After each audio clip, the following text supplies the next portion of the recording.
Assalamualaikum warahmatullahi wabarakatuh. Selamat datang kembali di channel Pen Invasion, channel yang menyuguhkan video cerita bergambar seputar misteri. Simak terus video dari kami.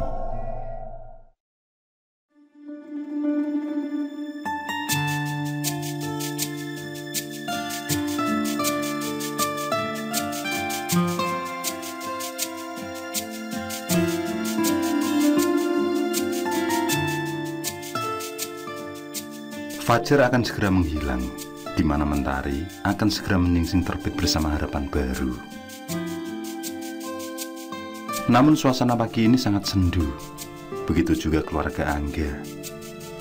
Harus mengawali hari dengan suasana haru. Rumah di bilangan pinggiran kota Surabaya itu terlihat ramai di hari pagi itu. Itu karena keluarga Angga sedang berkabung. Pak Harno, ayah Angga, telah berpulang setelah mengalami serangan jantung. Angga dan keluarga sedang mempersiapkan jenazah ayahnya untuk dimandikan dan segera dikuburkan setelah matahari terbit.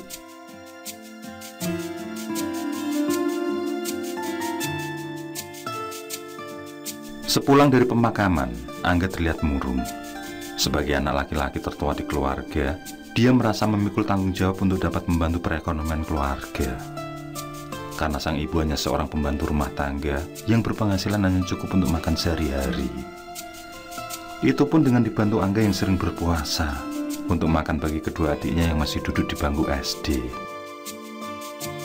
Sedangkan almarhum ayahnya hanya seorang guru honorer di sebuah sekolah negeri. Otomatis keluarga Angga masuk dalam keluarga ekonomi bawah.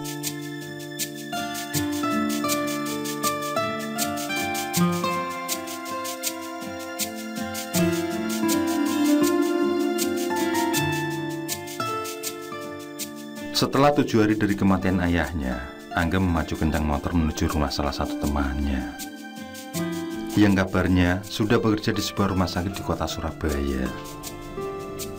Farhan, teman Angga itu rumahnya cukup jauh dari rumah Angga. Dibutuhkan waktu sekitar setengah jam untuk sampai ke sana. Angga memacu motornya berlomba dengan rintik gerimis yang sudah mulai turun.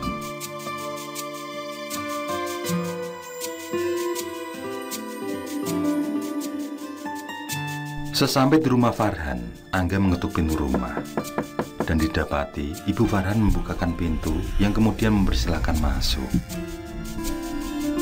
Farhan ada di kamar, jenguklah dia, ucap ibunda Farhan.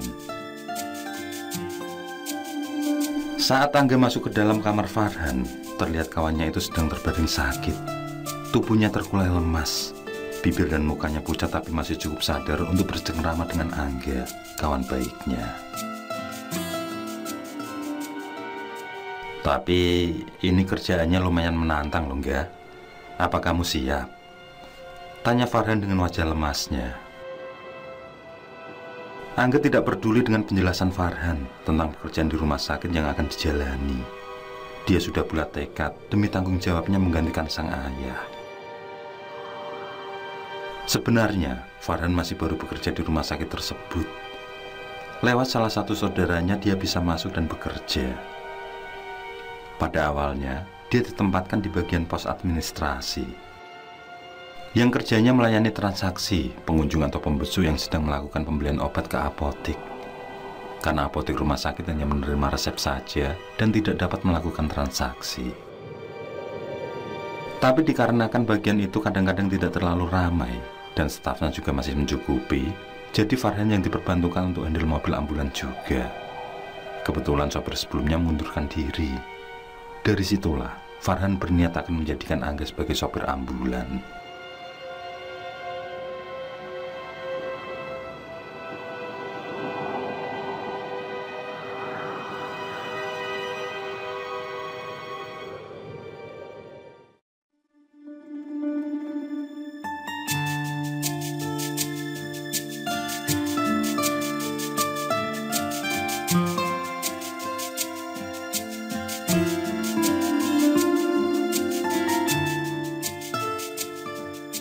Untuk sementara, Angga bisa bernafas lega karena mendapat pekerjaan di sebuah rumah sakit di bilangan kota Surabaya. Berkat Farhan, dia mulai bekerja sebagai sopir ambulan. Sebelumnya dia sudah di training BHD atau bantuan hidup dan BTCLS, yakni Basic Trauma Cardiac Life Support. Jadi semua kru dan mobil ambulan itu harus punya sertifikat. Di rumah sakit tempatnya bekerja sudah memiliki 1 unit mobil pengantar jenazah, 2 unit mobil transportasi pasien, dan 1 unit mobil emergensi. Ada 8 orang sopir ambulan yang siap melayani pasien, yang terbagi menjadi 3 shift, pagi, siang, dan malam. Profesinya sebagai sopir ambulan membuatnya harus siap, sigap, dan penuh kehati-hatian dalam menjalankan tugas. Profesi sebagai sopir ambulan bukan tanpa resiko. Jarak tempuh harus diperhatikan, tidak boleh lebih dari 60 km per jam. Demikian pula dengan perawatan armada. Tanggung jawabnya memastikan ambulan tetap bersih, rapi, dan siap untuk dipakai kembali sewaktu-waktu. Kewajiban bagi sopir ambulan yang telah menjadi bagian dari kehidupan mereka. Satu prinsip yang dipegang Angga adalah bekerja dengan ikhlas.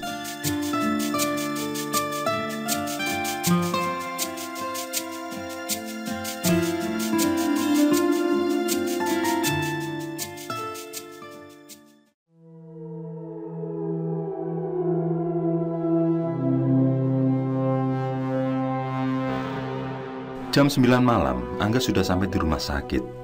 Karena tidak ada pekerjaan, dia akan menemui Farhan untuk sekedar ngobrol. Angga berjalan dari lobi depan ke arah lorong rumah sakit. Gaya arsitektur Belanda membuat rumah sakit cukup dikenal seram dan angker di kalangan masyarakat sekitar. Hanya saja Angga menepi semua hal itu. Dia lebih memilih menguatkan mental demi bisa membantu ekonomi keluarga. Sepanjang berjalan, dia merasa keadaan sekitar sangatlah sepi. Entah karena sore tadi habis hujan, atau memang suasana rumah sakit ini sangat sepi. Tiba-tiba, dia dikejutkan entah kabut entah asap. Mendadak lorong yang dilewatinya menjadi agak samar. Di bawah cahaya lampu yang cukup remang dan suasana sekitar yang cukup gelap, Angga sedikit memicingkan mata. Tampak ada sosok bayangan di balik kabut itu. Seperti sosok suster, tapi jalannya aneh. Dari kabut yang menyelimuti itu, Angga melihat cara berjalan suster itu tidak ada irama naik turun selayaknya orang berjalan. Namun seperti terbang di atas lantai. Angga terus berjalan, meski jantungnya mulai berdegup kencang.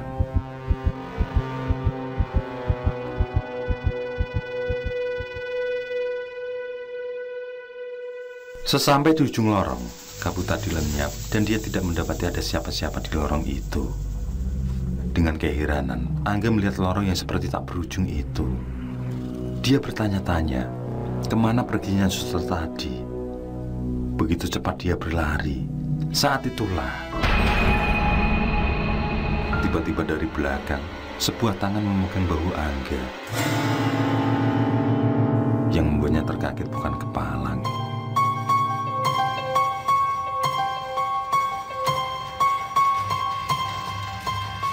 Mencari siapa, Mas? Tanya seorang suster yang tiba-tiba ada di sampingnya. Suster itu tersenyum manis, tapi dengan wajah yang pucat. Angga menjawab hendak menemui kawannya, Farhan, di ruangan administrasi. Dan ketegangan mulai mendatanginya. Suster itu mendadak tertawa. Perlahan suara tawa itu semakin keras dan menggema. Ketakutan luar biasa yang dialami Angga membuat nawasnya memburu. Seketika, keringatnya mengucur membasahi baju. Segera Angga beranjak berniat berlari, tapi dia merasa seperti terpaku. Setiap anggota tubuhnya terasa kaku.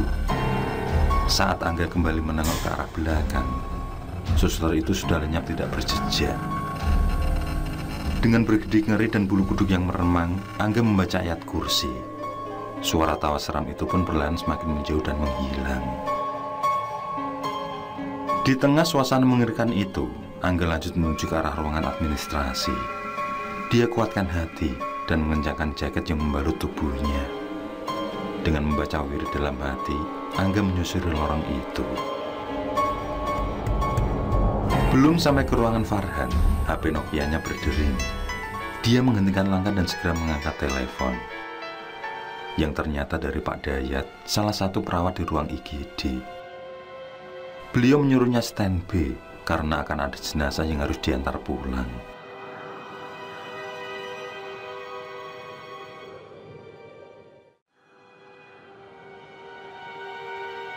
Saat sampai di mobil ambulan, Angga sontak terkejut.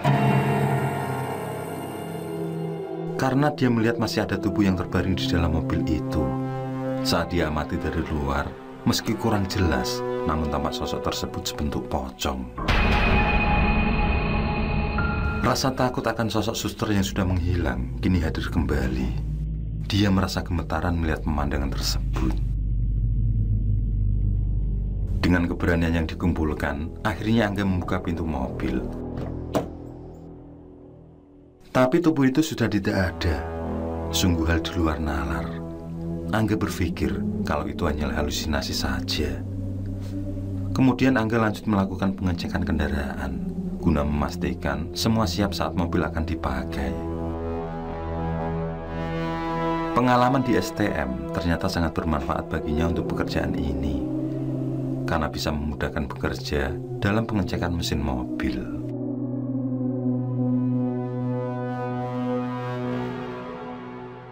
Setelah semua dipastikan sudah aman, dia bermaksud menemui Pak Dayat. Tapi sebuah suara tiba-tiba menghentikan langkahnya. Suara dari mobil ambulan itu sangat jelas terdengar. Tapi Angga tidak menemukan apa yang menjadi penyebab bunyi itu. Suara seperti benda yang memukul-mukul badan mobil itu berbunyi cukup keras berulang-ulang. Meski rasa takut mendera, Angga memuntari mobil ambulan. Dia lihat juga kolong mobil, tetapi tetap tidak didapati apa-apa. Jangan-jangan suara ini dari dalam atau dari tempat terbaring tubuh tadi, batinnya. Saat dia buka, tetap tidak ada siapa-siapa. Lalu bunyi itu terdengar lagi, bahkan lebih keras. Angga memasang telinga tajam-tajam. Dia mengedarkan pandangannya ke arah atas atap mobil. Dan ternyata dia dapati sosok tubuh berlumuran darah memukul-mukul atap mobil ambulan berulang-ulang. Sesosok tubuh yang seperti habis tercacat dengan wujud yang tidak karuan itu memukul-mukul atap dengan menghadap ke arah Angga. Yang membuat Angga terpaku, tercengang, dan tercekat adalah tubuh itu memukul-mukul atap mobil dengan kepalanya yang sudah putus, yang dipegang dengan kedua tangannya.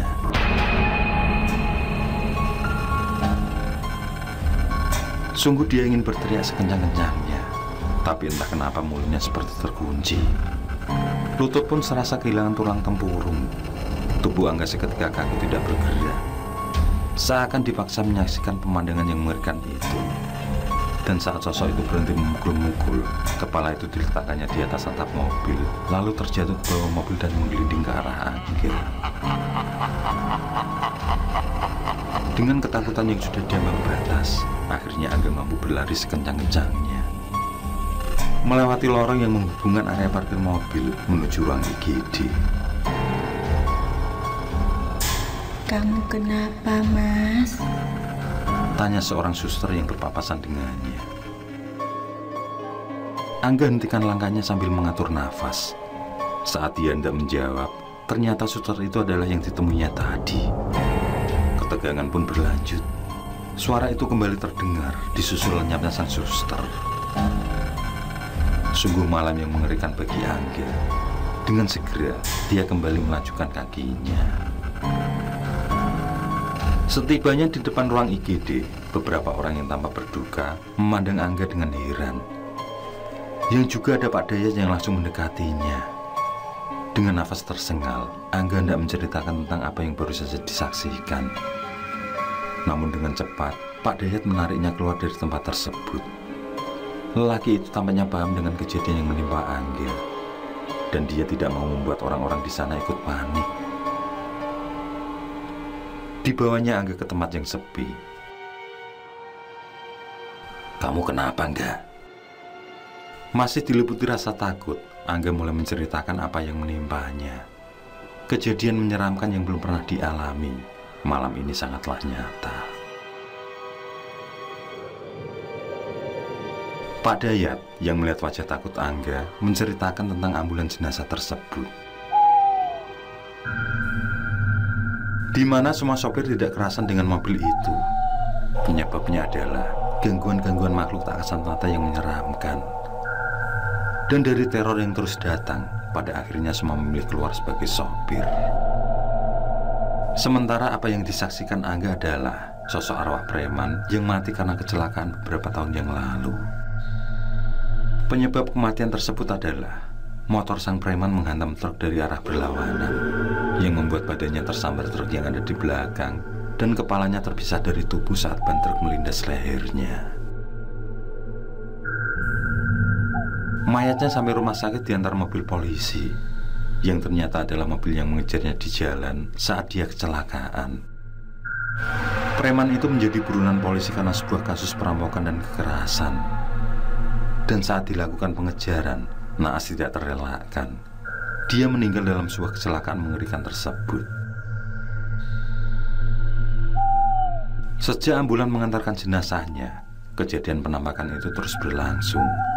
Semua sopir pasti menyaksikan penampakan sosok preman yang menimbulkan suara benda dipukul, yang ternyata adalah preman itu memukul-mukul mobil ambulan dengan kepalanya. Angga bergidik ngeri mendengar cerita dari Pak Dayat, yang menurutnya selain penampakan sosok preman dengan kepala terputus itu, para sopir juga diganggu dengan suara-suara aneh di dalam mobil. Bahkan sosok pocong juga sering mereka jumpai di dalam mobil ambulan.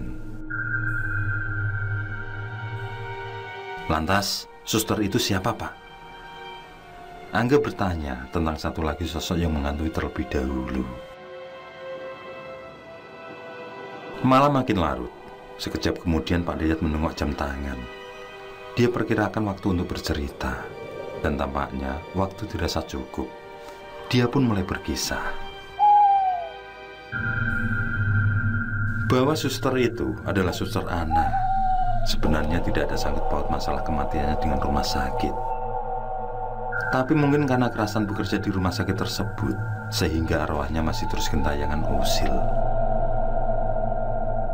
Pak Dayat yang sebagai saksi mata hilangnya nyawa suster Ana melanjutkan kisahnya. Siang itu, matahari seolah enggan muncul, digantikan mendung pekat yang dengan leluasa menebarkan kesenduan ke seluruh pelosok daerah sejauh mata memandang. Angin bertiup kencang mengawali pergantian cuaca yang menjadi pertanda akan segera turun hujan. Pak Dayat masih menikmati rokok yang belum habis sambil mengamati jalanan depan rumah sakit yang hanya ramai oleh daun tua berguguran di sana sini.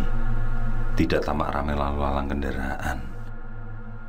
Memanglah rumah sakit ini sangat sepi dari keramaian pusat kota.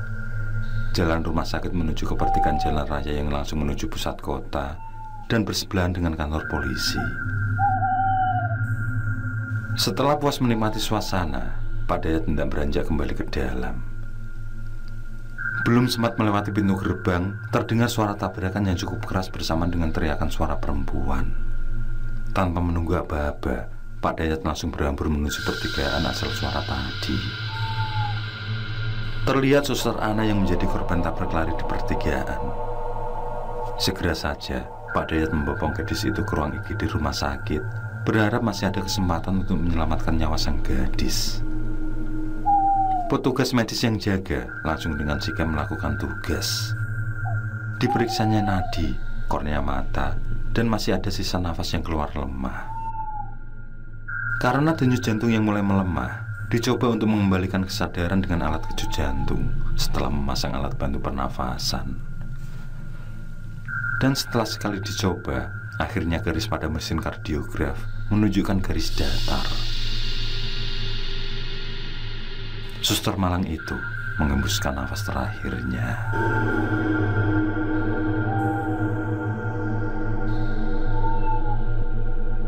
Dua minggu kemudian diketahui kalau ayah tirinya menjadi tersangka. Hal itu dilakukan karena suster Ana tidak mau memberikan sebagian harta setelah ibu tirinya meninggal. Yang demi harta itu, akhirnya tersusunlah pembunuhan atas dasar kecelakaan tersebut. Sejak saat itulah arwah Suster Ana bergentayangan di rumah sakit. Namun anehnya, hanya para dokter dan karyawan saja yang dihantui. Sementara pasien maupun pembesuk, belum ada yang menemui sosok Suster Ana. Pak, jenazahnya sudah siap. Suara seorang perawat membuat Angga terkesiap. Bagaimanapun juga, itu adalah tugas dan tanggung jawab. Jadi dia harus kuat membuang rasa takutnya. Tenanglah, ada pihak keluarga yang mendampingi. Pak Dayat memberi semangat pada Angga. Segera mereka bangkit melanjutkan tugas masing-masing. Angga berharap tidak ada hal buruk yang membuatnya ketakutan. Memang ada pihak keluarga yang mendampingi, tapi saat kembali nanti, tentu dia akan sendirian. Dengan mengucap bismillah, dia pun siap melakukan tugasnya.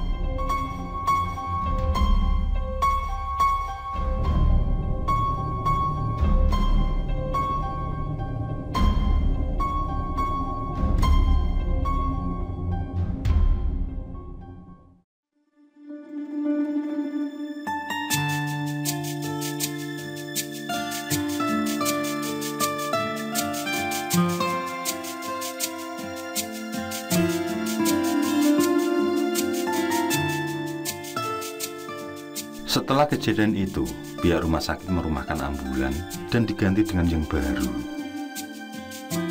Kejadian ganjil pun tidak lagi ditemui Angga saat menjadi sopir ambulan baru. Termasuk gangguan dari Suster Ana yang tidak lagi menghantui. Dan berkat saudara Farhan, setahun kemudian, Angga berpindah ke bagian administrasi. Hingga 5 tahun telah berlalu. Tidak terasa, Angga telah melewati masa kerja sekian lama di rumah sakit yang terkenal angker itu. Farhan sekarang telah diangkat menjadi kabak administrasi yang baru. Sementara Angga menjadi kabak umum. Perlahan, ekonomi keluarganya kian membaik. Dengan tekad dan semangat kerja yang tidak kenal lelah demi keluarga, Angga berhasil menghidupi ibu dan kedua adiknya. Menjadi kepala bagian umum adalah tugas yang tidak mudah bagi Angga.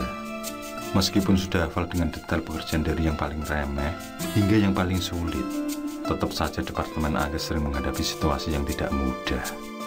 Seperti jika staf bagian umum tiba-tiba risek karena alasan yang tidak jelas, atau staf bagian peralatan yang tiba-tiba kesurupan, maka Angga akan menjadi orang pertama yang menangani hal ganjil tersebut.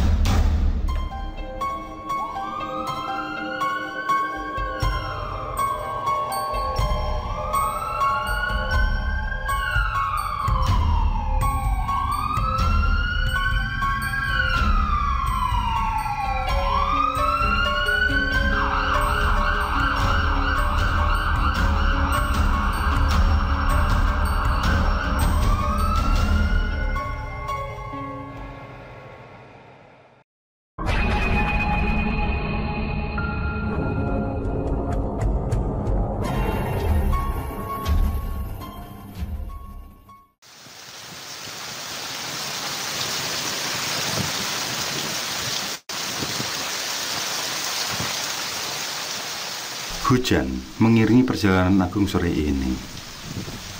Hari di mana dia sudah ada janji bertemu dengan kawan-kawannya. Seperti biasa, kali ini dia dan kelima sahabatnya akan berdiskusi tentang misi baru, yaitu misi membantu orang-orang yang membutuhkan bantuan. Itulah kegiatan Agung dan kawan-kawannya di luar kesibukan mereka bekerja. Memang sudah sejak 6 tahun ini, Agung dan kelima kawannya, yaitu Wahyu, Angga, Aris, Dodi, dan Yusuf, menjadi relawan untuk membantu saudara-saudara di tanah air yang terkena bencana. Terutama membantu tempat-tempat ibadah, sekolah, juga pondok pesantren yang berada di pelosok negeri. Sudah tidak terhitung lagi pelosok negeri ini yang mereka datangi untuk diberikan bantuan. Sampailah Agung di salah satu pondok pesantren, di mana tempat dia dan kelima kawannya dulu menuntut ilmu agama. Di pondok pesantren ini pula, misi menjadi tim relawan terbentuk. Sekaligus, pondok pesantren inilah tempat yang menjadi basecamp mereka selama ini. Setelah mengucap salam, Agung langsung membaur dengan sahabatnya di dalam pendopo.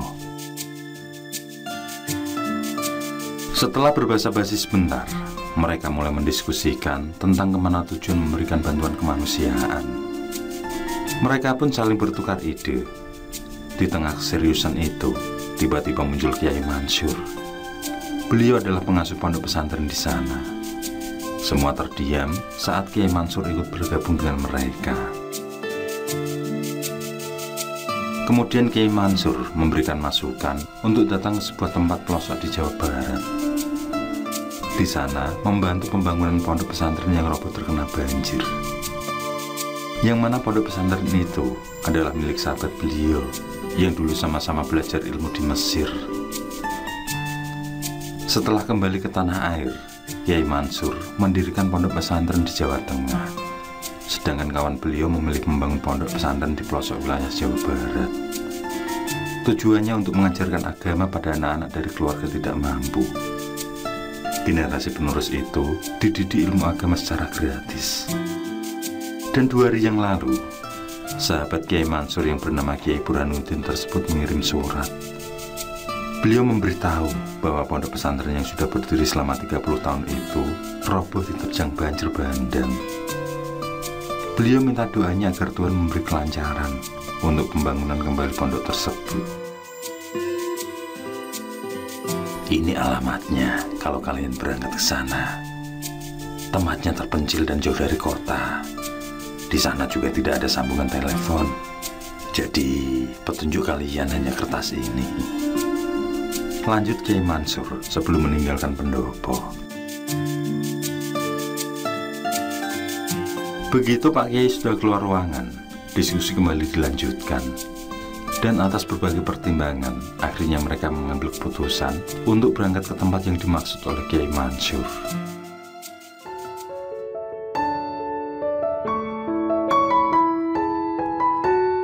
Di hari yang sudah ditentukan, mereka pun bersiap untuk berangkat. Mereka meminta doa restu dari Kiai Mansur agar selamat sampai tujuan, serta dilancarkan niat mereka. Yang langsung disambut doa dari sang guru, berharap Yang Maha Kuasa memberikan kelancaran dan memberi keselamatan pada ke-6 muridnya dalam menjalankan misi mulia itu. Dengan bantuan alamat yang diberikan, mereka pun melaju ke sebuah desa terpencil ke pelosok Jawa Barat. Meski jauh, mereka mengendarai sepeda motor untuk bisa sampai ke tempat itu.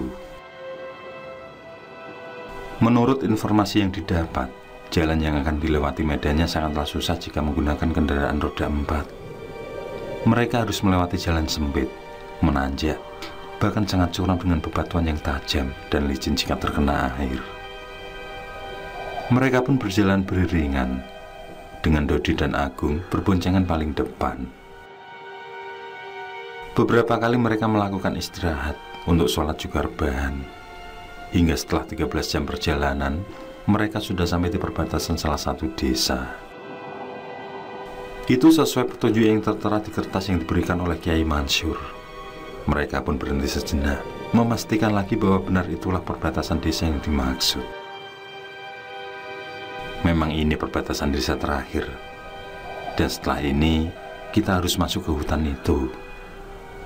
Ucap Agung meyakinkan sambil menunjuk arah hutan yang dimaksud. Dengan serentak, mereka mengucap bismillah, lalu melanjutkan perjalanan. Waktu menunjukkan pukul 3 menjelang asyar. Tapi karena cuaca mendung dan jauh dari pemukiman warga, menjadikan hutan yang mereka lalui tampak gelap dan sunyi. Begitu separuh melewati hutan, suara serangga yang khas membuat suasana tampak mencekam.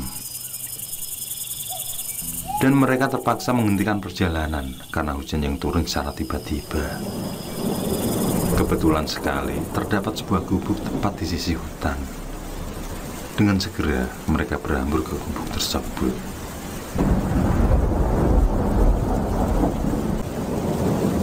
Namun begitu berteduh, hujan pun reda dengan sangat cepat. Yang disusul indera penciuman mereka dikagetkan dengan aroma benda terbakar.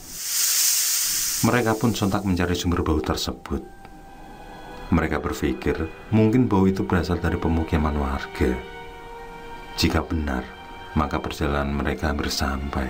Begitulah pikir mereka. Saat sedang mencari sumber bau terbakar itu, mereka dikagetkan kemunculan seorang kakek renta yang membawa kayu bakar.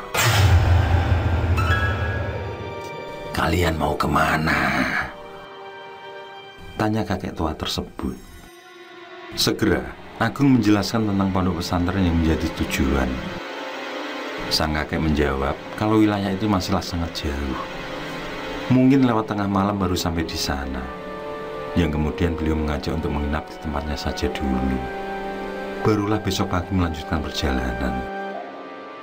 Akhirnya mereka saling melempar tanya. Mereka pun memutuskan untuk singgah terlebih dahulu ke gubuk yang dimaksud. Saat sampai di gubuk tempat tinggal sang kakek, keanehan pun mereka rasakan.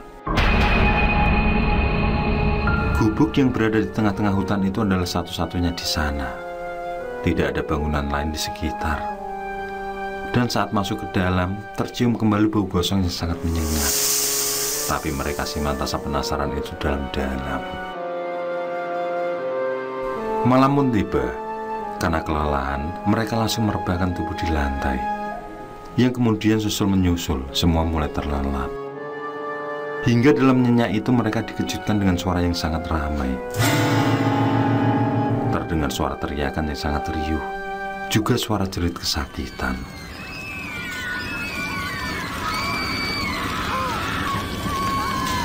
Teriakan itu jelas terdengar oleh mereka.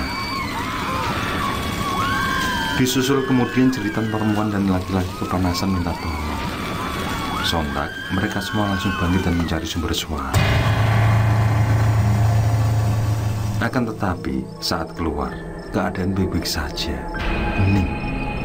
Bahkan si kakek tua pun tidak nampak di gubuk tersebut. Hanya bau gosong yang masih menemani mereka sedari datang tadi. Di tengah tanda tanya yang masih menjadi misteri, akhirnya malam itu mereka terjaga sampai subuh tiba.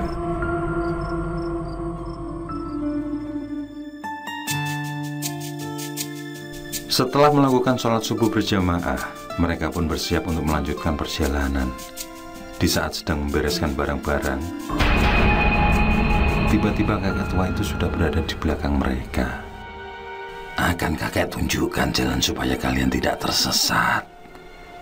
Kalian ikuti aku. Dan ingat, jangan menoleh ke belakang kalau tidak ingin terjadi apa-apa," pesan si kakek. Kendaraan masing-masing mereka tuntun. Mereka pun mengikuti kakek tersebut tanpa menoleh ke belakang. Perlahan bau gosong semakin menghilang, seiring menjauhnya mereka dari tengah hutan. Saat tiba di jalan persimpangan, sang kakek menyuruh mereka agar lurus saja. Setelah melewati 2 tanjakan, maka akan sampai ke tempat yang dituju. Mewakili teman-temannya, Agung mengucap terima kasih karena sudah diberi tumpangan bermalam. Kemudian kakek tersebut titip kain untuk cucunya yang bernama Yayan. Beliau berpesan agar Yayan datang ke gubuk kalau ada waktu. Kakek itu merasa rindu pada cucunya yang tidak pernah pulang beberapa tahun. Mereka pun pamit dan menyalakan mesin motor. Saat menoleh lagi ke belakang untuk mengucap salam, alangkah kagetnya mereka. Karena si kakek sudah menghilang. Dan seakan tidak cukup sampai di situ keanehan yang mereka alami. Ternyata saat ini mereka sedang berada di pinggir sungai, di mana jarak ke seberang sungai sangatlah lebar. Sementara sedari tadi menuntun motor, tidak mereka jumpai sungai itu. Mereka pun tiada henti mengucap istighfar. Kemudian berdoa bersama-sama berharap perjalanan lancar sampai tujuan. Ternyata hanya butuh waktu 3 jam perjalanan untuk sampai ke desa tujuan. Berbeda dengan petunjuk si kakek yang menurutnya lewat tengah malam baru sampai. Atau sekitar 9 jam lagi perjalanan. Meski begitu, mereka mengucap syukur karena bertemu kakek tersebut. Mungkin jika melanjutkan perjalanan di malam hari, tentulah sangat membahayakan. Apalagi harus melewati sungai yang secara ajaib mereka mampu menyeberangi.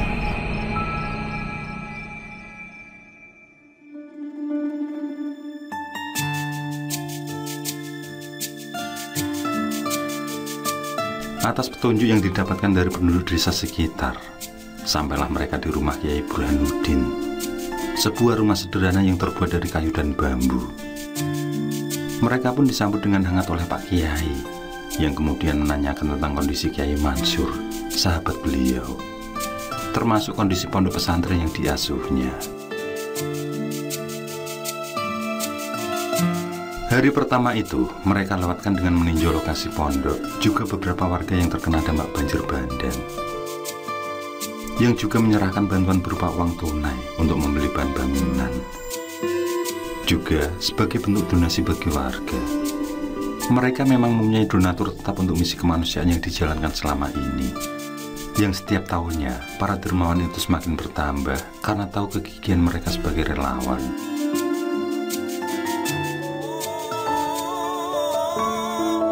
Lamat-lamat mereka mendengar suara azan, terdengar dari sebuah surau sederhana yang tidak jauh dari kediaman Kiai Burhanuddin. Suara itu sangat indah walaupun tidak memakai pengeras suara, karena belum ada listrik masuk ke desa mereka. Mereka menikmati keindahan suara muazin tersebut, mengingatkan suara azan yang didengar di radio. Setelah azan selesai, Kiai Burhanuddin melangkah menuju surau. Mereka pun bergegas membutuhkan sang kiai. Pandangan mereka tertuju pada seorang laki-laki parubaya.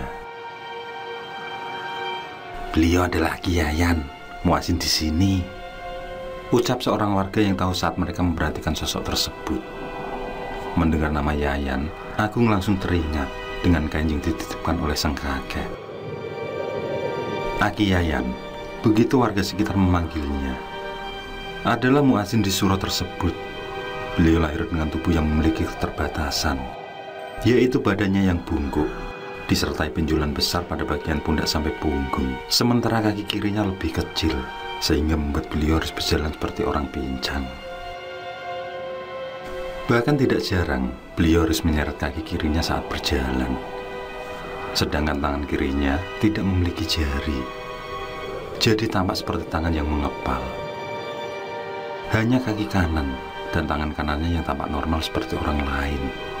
Akan tetapi, di balik keterbatasan fisik yang dialami oleh Aki Yayan, Allah memberikan suara yang sangat indah, sehingga beliau menjadi muazin di surau tersebut.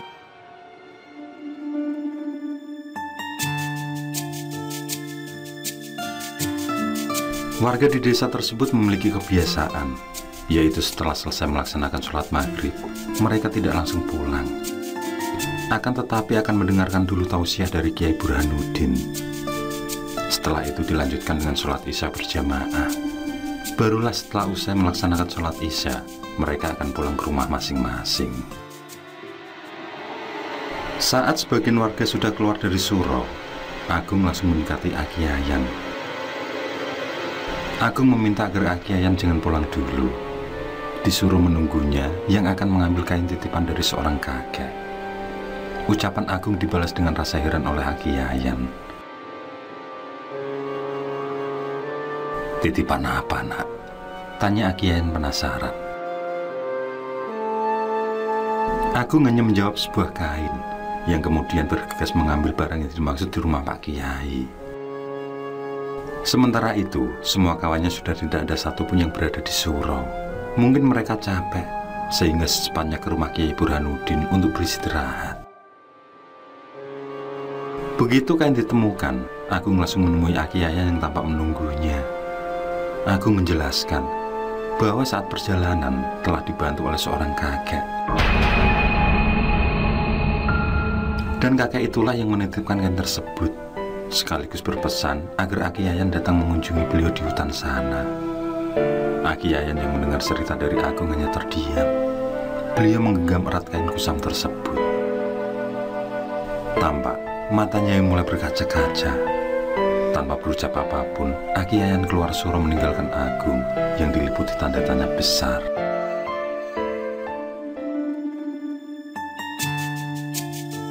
Agung kembali ke rumah Kiai Burhanuddin. Tampak di sana kawan-kawannya sedang berkumpul dengan Pak Romli, yaitu salah seorang pengurus pondok. Mereka membahas tentang perbaikan pondok pesantren, sedangkan Kiai Burhanuddin tidak nampak di sana. Beliau sedang bersama para santri belajar beberapa kitab seperti biasa.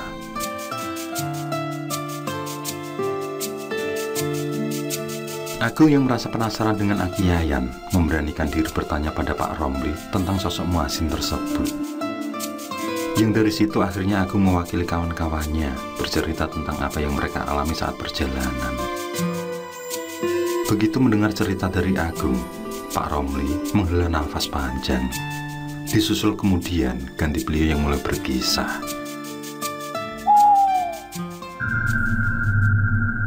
Dulu, hutan tersebut adalah sebuah perkampungan. Bukan hanya satu atau dua dusun, tapi lebih dari 10 dusun yang terbentang dari jalan hingga masuk ke hutan. Bahkan sampai di desa yang mereka datangi. Yang mana desa ini adalah desa terakhir dari deretan desa yang dulu pernah ada. Diriwayatkan, dulu ada sebuah keluarga yang sangat taat beribadah. Sebut saja keluarga Pak Ujang. Di usia yang sudah tidak muda lagi, yaitu sekitar 55 tahun, Pak Ujang dan istrinya, yaitu Musdalifah, dikaruniai seorang anak. Kebahagiaan pun mereka rasakan, apalagi saat mereka tahu bahwa bayi yang dilahirkan berjenis kelamin laki-laki. Sedangkan mereka sudah memiliki seorang anak perempuan yang sudah menikah. Kebahagiaan Pak Ujang bertambah di saat anaknya berusia 8 bulan, ganti anak perempuannya melahirkan anak pertamanya. Dan cucunya itu seorang perempuan. Waktu berlalu, paman dan keponakan ini tumbuh bersama seakan tidak bisa terpisahkan. Sampai saat beranjak dewasa, kedekatan itu masih berlanjut. Entah apa yang terjadi dengan mereka berdua ini. Seiring berjalannya waktu, kedekatan mereka berdua bukan lagi seperti paman dan keponakan, tapi lebih seperti pasangan kekasih. Sampai akhirnya, aib itu tidak bisa ditutupi lagi. Cucu Pak Ujang itu pun hamil hasil hubungan dengan anak laki-lakinya. Aib itu pun tersebar sangat cepat ke telinga warga. Setelah anak hasil hubungan terlarang antara paman dan keponakan itu lahir, desa-desa di sana yang semula adem ayem menjadi sering ditimpa bencana dan wabah penyakit. Warga pun selalu menyangkut pautkan kejadian itu pada keluarga Pak Ujang.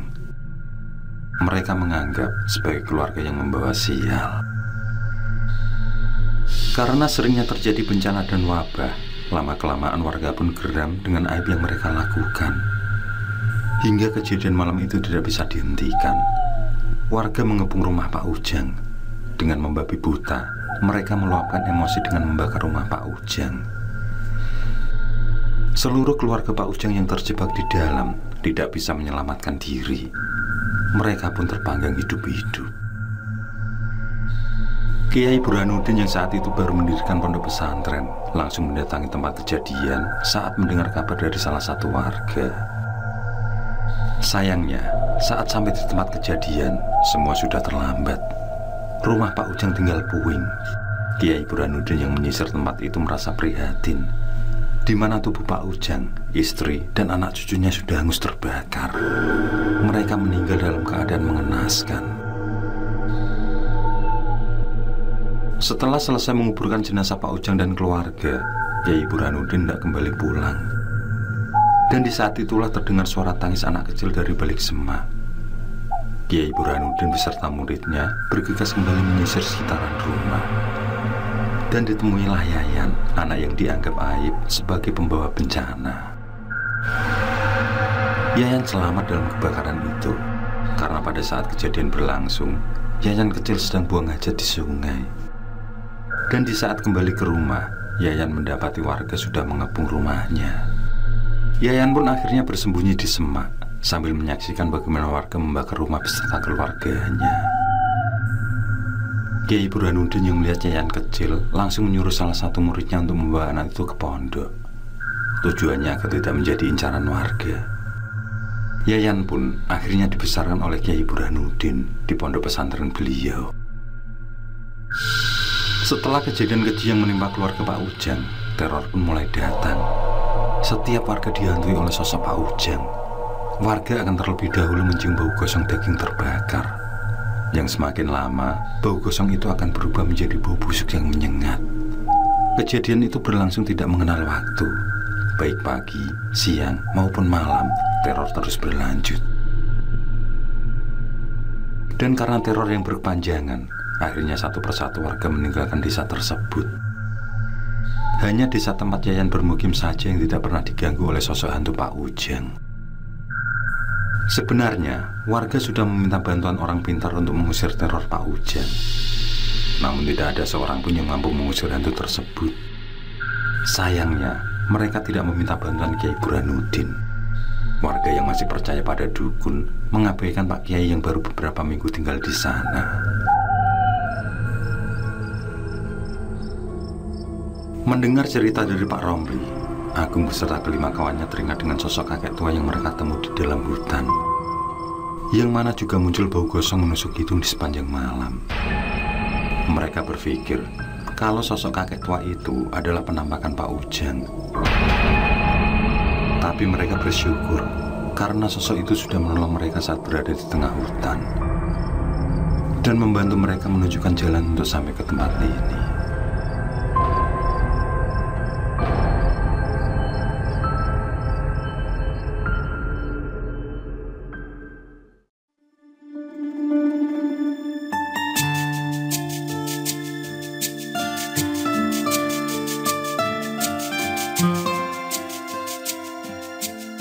Setelah pembangunan pondok selesai, mereka pun pamit. Tidak lupa mereka menemui Aki Yayan. Sosok yang terlahir dari hubungan saudara itu mempunyai kisah kelam di masa lalunya. Dan Tuhan sudah menulis semua kisah mengerikan tersebut. Sepanjang perjalanan pulang, mereka pun tidak melihat lagi keanehan. Hanya saja saat melewati sungai, dari seberang mereka melihat ada bangunan yang tertutupi semak belukar.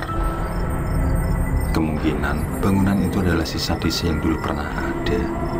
Dan bagi Agung juga kelima kawannya, kisah ini menjadi satu dari sekian banyak kisah yang mereka temui saat menjalankan misi menjadi relawan.